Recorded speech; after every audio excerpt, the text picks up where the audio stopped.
네, 두 번째 주제 가보겠습니다. 두 번째 주제는 박원순 극단적 선택의 원인은, 박 시장이 이제 극단적 선택을 했는데 사실 그 이유가 이제 명확히 이렇게 뭐 공표되거나 조사되지는 않았습니다. 다만 2017년부터 비서로 일했던 여직원의 성추행 고소가 그 직전에 있었다는 점에 주목하는 시각들이 있습니다. 장프로님 보시기엔 어떻습니까? 이런 극단적인 선택을 한 원인은 우리가 모두 예상하는 그거일까요? 근데 그렇게 봐야지만 해석이 돼요. 그쵸. 얼마 전까지 뭐 대선 출마를 막 준비하고 막 그런 의혹을 불태우던 양반이. 그렇죠. 얼마 전에 특히 저 이해찬 당대표 만나셔갖고 뭐 서울의 그린벨트를 그 해제하고라도 집을 더 짓겠다 이런 정책도 발표했었거든요. 자신이 지금 그동안 해왔던 모든 것들에 대해서 결국 인생 전체를 통째로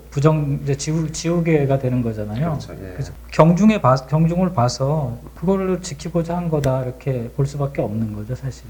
그런데 박프로 만약에 그렇게 장프로님 말씀대로라면 좀 이기적인 거 아닌가요? 네, 저도 엄청나게 이기적이고 무책임한 행동이라고 보고 옛날에 노회찬 대표도 돈을 뭐 수백억 먹지는 않지 않았습니까? 네. 근데 이제 몇천만 원 정도였는데, 네, 몇천만 원 정도였는데 이제 말씀처럼 자기의 삶 전체가 여지껏 이야기했던 것 전체가 부정되는 것을 도저히 참을 수 없는 저 좌파들의 생각이었던 것 같고 그래서 그랬던 것 같습니다. 제가 뭐 다른 이유로 설명이 될 수는 없을 것 같고 이제 그런 이유가 가장 크지 않았나. 네. 제가 예를 들어서 이제 그런 상황에 직면하게 된다. 저는 뭐 별로 그렇게 그분처럼 그렇게 뭐 이름을 드날리면서 한 적이 없기 때문에. 그러나 이제 장 프로께서는 또 굉장히 도덕적인 삶을 추구해 오시는 분이니까. 그러니까 이제 그런 걸로 이제 포장을 열심히 해오면서 살아왔기 때문에 만약에 제가 그런 일을 당하게 된다 그러면 어느 장소에 가서 고민을 할 거예요. 그렇죠. 고민 혼자 하지 마시고 전화를 주세요. 혹시라도. 차라리 여성의 전화를 쓸게요. 그 고민스러운 부분이긴 해요. 왜냐하면 이게 대외적으로 이게 좀 요즘 우리가 이제 사람들이 유튜브도 있고 무슨 인스타그램도 있고 사람들이 계속 노출되는 사람이 많잖아요. 근데 이게 결코 그렇게 좋은 건 아니에요. 개개인이 모든 자신들의 삶들을 다 이렇게 알려주면서 산다고 하는 게 왜냐면 이 부작용도 만만치 않거든요. 그게 이제 스스로 알려주는 것과 누군가에 의해서 쉽게 알려질 수 있다는 게 두 개가 다 이렇게 맞물려 돌아가는 그렇죠. 거죠. 그러니까 예전에 보면 이제 그 독일의 이제 제 독일 이제 학자 중에 한병출 교수라고 있는데 그분이 쓴 책 중에 이제 투명 사회가 바람직하고 마냥 좋은 사회기만 한가 그렇지 않다라는 거죠. 그분은 이제 에로스하고 포르노를 구별하는데 우리는 포르노적 삶을 너무 산다는 거예요. 그러니까 다 적나라하게 보여주고 적나라하게 보고자 하는 사람들. 우리는 완전히 너무 지금 포르노적 삶을 산다는 거죠. 기본적으로. 포르노적인 삶. 그렇죠. 그러니까 뭐든지 다 적나라하게 다 까발려지고 까발리는 삶을 산다는 거죠.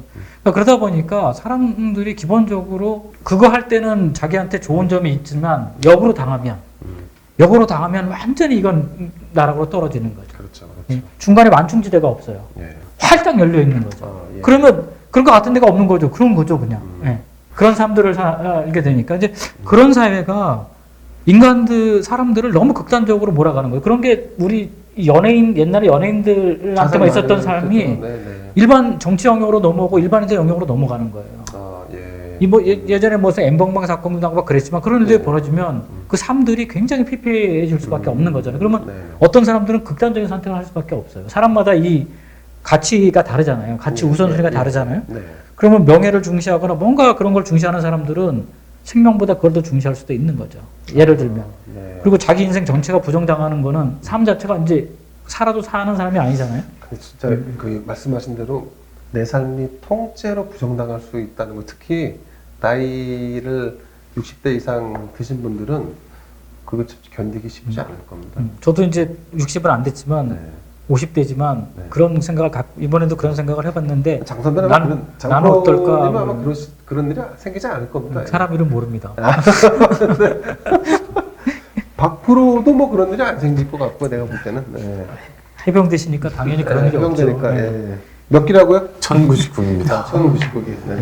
해병대는 원래 그게 여성들 보호하고 뭐 이렇게 네. 딱 그런 남성이 지켜야 될 가치 뭐 이런 것들 원래 해병대 군기 자체 그런 게 있는 거 아니에요? 그런 아, 게 있죠. 옛날 해병대 말씀하시는 거죠? 요즘 해병대 말고. 자, 포르노적 삶이라고 이제 독일의 어느 학자의 말을 빌어서 말씀하셨는데, 야한 삶이 아니라 100% 누군가에게 노출되는 삶을 이제 의미해서 말씀하신 것 같습니다.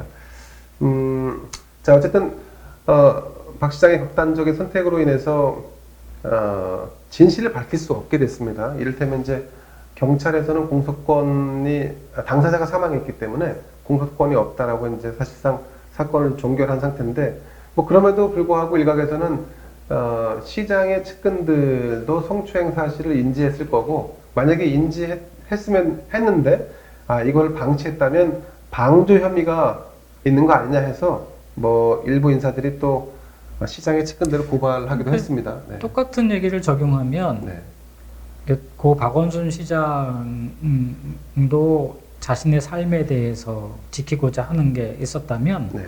똑같이 지금 젊은 여성인 고소인도 자신의 삶 속에서 지키고자 하는 게 있었던 있었겠죠, 거잖아요. 당연히. 네. 근데 그거를 거의 다 내버리고서 지금 고소를 한 거잖아요. 그렇죠. 다 던진 거죠. 특히 네. 여성으로서 보면. 그러니까 이거는 저는 죽음하고도 가치를 맞바꿀 수 없을 정도의 가치를 본인 스스로 내버렸다고 생각을 해요. 그런 용기를 결단한 그건 거다. 뭐 엄청난 결단이죠. 저도 저를 대입시키면 그런 결단을 할 수가 없습니다. 웬만해서. 이런 사건이 아니더라도 제가 누군가 제 윗사람이 어디 가서 뭐 잘못하는 걸 봤어요. 네. 제 양심상 저거 어디가 찔러야 돼요. 아주 몇 날 며칠을 고민할 겁니다. 저걸 찔러야 되나 말아야 되나. 폭로하기 쉽지 않죠. 그거 쉽지 않습니다. 네, 쉽지 않죠. 그거 쉽지 않습니다. 진짜 그거 뭐, 그래서, 대부분은 그렇죠. 그건, 그래. 그냥 뭐, 그럴 수도 있지. 이렇게 넘어가죠. 해병대 정신은 안 그럴 겁니다. 아마 또. 정의 높게 아마 공개하지 않을까 싶은데. 그래서 이 피해자도 그래도 4년을 이렇게 당하고 있으면서도 고민을 하지 않습니까? 이 4년이라는 시간이 이 성폭행을 성추행을 당하면서 저는 버텼다는 것도 좀 그분도 정말 대단하게 오래 버티셨다라고 생각이 돼요. 요즘 같아서 이걸 근데 그 정도로 지위가 높으니까 그지나마 버틴 거죠. 제가 볼 때는 이렇게 요즘에는 절대 그런 거에 젊은 여성분들이 더 민감하기 때문에 근데 이걸 4년 이상 버텼다는 것도 그분의 마음도 정말 저희가 다시 한번 생각해봐야 되는 것 아마 이게 번민이 있었을 거예요. 맞습니다. 개인적으로 박원순이라는 사람에 대한 신뢰나 믿음 또 덕망을 나름대로 좀 따랐던 부분도 있었을 그러니까 거고. 이런 생각을 가질 수는 있었을 것 같아요. 젊은 분이시고 또 이제 연세도 있으시고 또 자기가 존경하는 분일 수 있잖아요. 네. 그러니까, 그렇죠. 충분히 존경할 만한 대상이 됐죠. 그러면은 이제 그런 생각, 뭐 이러시다가 마시겠지, 아니면 가볍게 그냥 좀 힘드신가 보다 이렇게 인간적으로 이해할 수 있는 부분들이 있어요. 당연히 있어요. 그러니까 나이 드신 분들에 대한 이제 약간 이제 배려심이나 이제 그것도 이제 약간 이제 뭐 동정심 같은 거죠. 그렇죠. 젊은 사람들이 가진 나이 든 사람 동정심 같은 경우인데, 근데 그게 이제 과도하게 이제 선을 넘어버리는 거죠. 계속 반복된다거나. 이거는 좀 심하다. 그러니까 근데 결국은 지금도 말씀하셨지만 이분이 참아온 시간 그리고 마지막 결단을 할 때까지 이거는 저는 죽음 그 이상의 가치를 부여해야 된다고 봐요. 그렇죠. 그래서 예전에도 그쪽 이제 뭐 다른 방송이나 이런 데서 얘기하잖아요. 증인의 증언이 곧 사실이다. 그것만큼 명백한 사실이 어딨냐. 이런 특히 미투 사건이 나게 되면 저는 그 말이 맞다고 봐요. 저 양반이 뭐 저 젊은 사람이 특별한 무슨 뭐 목적이 있는 거 같지도 않고. 지금 저렇게 오픈됐을 경우에는 그 목적 이룰 수 있는 아무것도 없죠. 아무것도 없죠. 사실은 뭐 자기 평생의 삶에 멍해를 짊어지고 사는 건데. 기본적으로. 그리고 이 죽음 자체가 사실이라고 봐요, 저는. 이제 소위 얘기해서 죽음 자체가 기본적으로. 그의 죽음 자체가. 죽음 자체가 사실이라고 봐요. 방증하고 있다는 얘기죠. 결국은 마지막 흔적이잖아요. 그렇죠. 죽음 자체는 아주 지울 수 없는 흔적이거든요. 기본적으로. 그냥 자연사도 아니고 자살이라고 하는 거는 뭐 영원히 이제 치면은 마지막에 이력에 나오는 거잖아요. 그렇죠. 기본적으로. 그러면 영원히 지울 수 없는 흔적을 남긴 거예요. 그거는 사실을 각인시킨 거 보여준 거랑 똑같다고 저는 봐요. 기본적으로. 그렇죠. 사실을 확인시켜 준 거랑 마찬가지고. 근데 요 부분은 아마 이제 우리 장프로 개인적인 생각이시. 물론 그렇죠. 뭐 제 개인적인 생각이죠. 이제 뭐 원인 규명은 사실 되지는 않았습니다. 자, 그 원인 규명이 되지 않았기 때문에 사실은 고소인이 있지만 그 박원순 전 시장을 그 가해자로 볼 수 있느냐 뭐 이런 의견이 있습니다. 그런데 저는 조금 아쉬운 부분이 이게 이제 확정되지 않은 사안 때문에 미래통합당이라고 하는 제1당이 어느 누구도 조문하지 않았다는 거, 이건 조금 좀 지나고 나니까 좀 아쉬운 대목이더라고요. 예를 들면 그 주호영 원내대표나 아니면 김종인 비대위원장이 그냥 나 홀로 가서 이렇게 해도 되지 않을까. 근데 그 내부에서 뭐 그런 논의는 안 했나요? 했습니다. 저는 하셨겠죠. 저는 조문을 해야 하셨어요. 된다고 안 봤습니다. 하시고. 네, 조문은 해야 된다고 봤었고, 네. 근데 좀 의견이 많이 나뉘었습니다, 이게. 근데 예. 주호영 원내대표의 성적으로 볼 때 아마 조문을 해야 한다는 쪽으로 약간 기울었었을 것 같은데요. 그래서 그 날도 이제 조문을 해야 된다고 말씀을 드렸는데, 이제 어차피 5일장이니 조금 지켜보자. 좀 이 지켜보자. 상황을 좀 보자.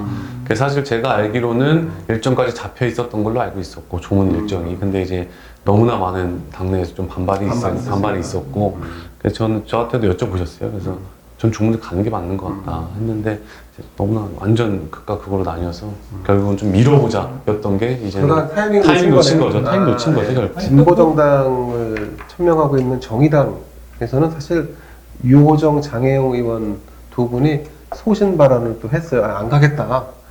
근데 심상정 대표는 홀로 조문을 다녀왔고, 이제 미래통합당하고 좀 다른 거죠. 그 정의당 내 젊은 국회의원들은 자기 목소리를 냈고, 이런 점이 차라리 미래통합당보다는 좀 나았던 것 같아요. 당에서 할 말하고 당대표나 어떤 대표성을 가지고 있는 지위에 있는 분은 또 조문을 가는. 그래서 저는 이제 그러니까 예전에도 일관성 네. 얘기를 말씀드렸는데, 우리가 박근혜 전 대통령의 탄핵에 관해서도 그런 얘기를 했잖아요. 네. 이게 무죄 추정의 원칙인데 검찰의 조사가 끝나지도 않은 상태에서 네. 사법적 판단을 내리는 것이 이거는 안 된다라고 주장했었거든요. 그렇죠. 예. 연장전상에서 보면 이 문제도 그렇게 네. 봐야 돼요. 일단은 무죄 추정의 원칙이에요. 음. 기본적으로 우리가 죄를 여기서 단정 지을 수는 없어요. 그렇죠. 예, 예. 맞습니다. 왜 아무것도 나와 있지 않는 네, 상태에서 맞습니다. 그러면 그 상태에서 그냥 가는 거예요. 그 상태에서 그건 나중에 밝혀져서 나중에 뭐 될 수 있는 문제들이잖아요. 그런 사회적으로 논란이 되고 왈가할 수 있는 문제란 말이죠. 예. 근데 특히 정치 권력을 가지고 있는 사람들이 자꾸 뭐 예단하고 속단하면 안 돼요. 저희 같은 사람이 속단할 수 있어요. 권력이 없으니까. 네. 근데 권력을 가지고 있는 사람 속단, 왜냐면 그게 그렇게 바로미터가 되어버리기 때문에. 그래서 항상 신중해야 돼. 권력은 말도 신중해야 돼. 행위가 신중해야 되는 이유가 그게 기준점이 되어버리거든요. 그러면 사회에 잘못된 오판을 내릴 수도 있는 거거든요. 쉽게 얘기하면 방향성을 잘못 제시할 수도 있고. 그래서 기본적으로 가장 기본이 되는 거에 충실할 필요가 있다. 그래서 정치 권력 스스로가 대원칙들을 지켜줘야 돼요. 네. 근데 이제 그런 걸 잘 안 하잖아요. 그렇죠. 가장 앞장서가지고 서로 다 이제 원죄가 있는 거죠. 무죄 추정의 원칙인데도 마녀사냥을 하고 막 그러는 거잖아요. 그렇죠. 그러니까 네. 또 이쪽에서도 그러는 거예요. 늘 주고받는 거죠. 네. 아주 피곤한 거죠, 사실은. 그러니까 기본적인 원칙들을 안 지키니까 이런 문제가 발생하는 거죠. 그러네요. 네. 다 불필요한 일들처럼 느껴지네요. 그렇죠. 그럼에도 불구하고 또 앞으로 너무 이제 누군가가 사망한 사건, 죽은 사건에 대해서 그것에 이렇게 비판적인 거를 뭐 논한다거나 그러면 완전히 막 금기시하고 오히려 그 사람이 잘한 거, 뭐 족적 이런 것만 너무 미화시키는 것, 뭐 이런 것 때문에 사실 반감이 생기는 걸 수도 있고, 또 아까 장프로 말씀 따라 오히려 그렇게 해서 좀 상대 진영에 당하는 것 같기도 하고 그래요. 그러니까 지금 미워하는 건 안 된다. 장프로님 말씀처럼 이게 무죄 추정의 원칙이지만 어쨌든 간에 이 죽음으로써 이게 사실을 인정한 꼴로 본다고 하면 원인이 있고 결과가 이제 지금 나온 거죠. 이런 식으로. 나온 네. 거라고 보면 지금 그렇게 뭐 님의 뜻을 기리겠습니다. 뭐 이 민주당은 지금 현수막을 걸어놨죠. 현수막을 몇몇 곳에 걸었죠. 네네. 야, 이게 과연 국민들을 과연 어떻게 생각하는 건가? 이 민주당 사람들은 이게 너무 이 국민의 수준을 무시하는 건 아닐까? 저는 인간 박원순에 대해서 개인적으로 아는 사람들은 조문하는 거.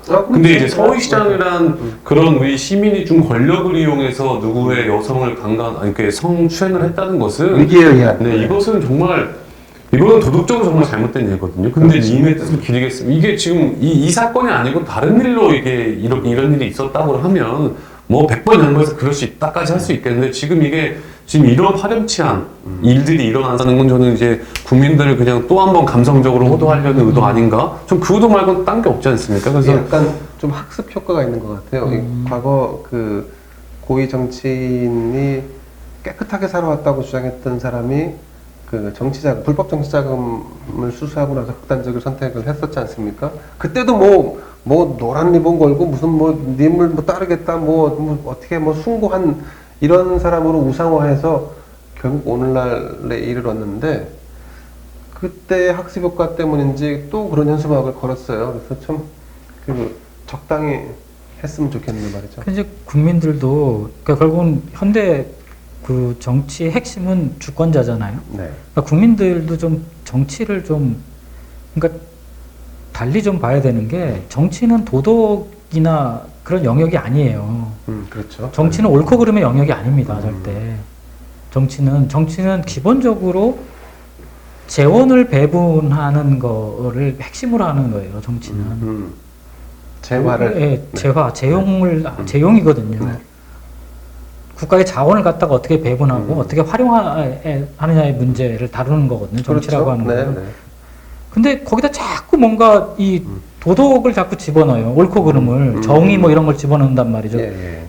이게 전형적인 좌파의 논리예요. 어허. 정치에다 모든 걸 갖다 예속시키는 거예요. 그러면 안 돼요. 그건 전체주의입니다. 그거는 왜 권력이 옳고 그름을 판단하는 게 전체주의예요. 예. 전체주의가 딴 거 있습니까? 하나의 오름 밑에다가 모든 걸 세우는 게 전체주의지. 근데 지금 문재인 정부는 그 좌파도 아닌 것 같고 말이죠. 얼치기 좌파인가? 그러면 전체주의인 것 같기도 하고. 좌파죠, 좌파. 아, 좌파. 네. 좌파. 네, 아, 좌파죠. 예. 네, 좌파라고 하기에는 뭐 네. 잡다스러운데. 그러니까 그러면서도 그런 흉내를 많이 내요. 그러니까 지금도 마찬가지잖아요. 저건 그냥 사람이 자신의 잘못을 인정해서 죽을 수도 있고 아니면 네. 억울해서 죽을 수도 있는데 죽은 거예요, 그냥. 근데 거기에 무슨 뭐 거기다 모든 걸 쓸어 담아가지고 무슨 엄청난 무슨 일을 한 것처럼 이게 엄청난 일을 한 건가요? 그래서 이제 너무 미화시킨다는 건 아니에요. 아니 미화가 아니라 이거는 그냥 우상화. 제 같은 사람이 보기에는 그 미친 짓이에요, 이거는.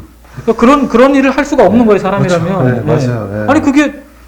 아니 그냥 이거는 웬만한 사람이면 다 조용히 넘어가는 그렇죠. 일이에요. 네. 아니, 이상하게 이 사람들은 사람의 죽음에 대해서 이렇게 막 그렇죠. 이렇게 무슨 뭐 죽음에 대해서 지나치게 과한 반응을 해요. 이게 죽음의 정치라 그러는 건데 이거는 이거는 진짜 그 사람을 이용하는 측면에서 보자면 안다고 생각하면 아주 최악이에요. 이거는 사람의 죽음을 이용한다고 하는 거는 맞습니다. 이건 최악입니다. 그러니까 저도 그런 느낌 죽음을 들었습니다. 정치로 이용한다는 게 이게 뭡니까?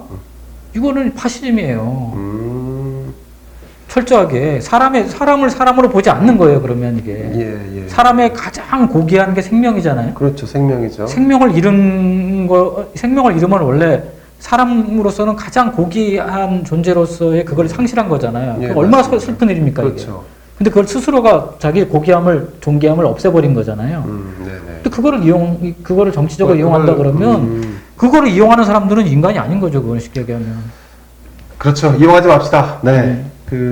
사실 뭐 근데 요즘 이제 일탈이 많아요. 일탈이. 특히 민주당에 최근에 이동천 부천시의회 의장은 절도죄로 기소가 됐었고 이관수 강남시의회 의장은 술을 드셨나 봐요. 음주 교통사고를 몇 중 추돌을 하셨답니다.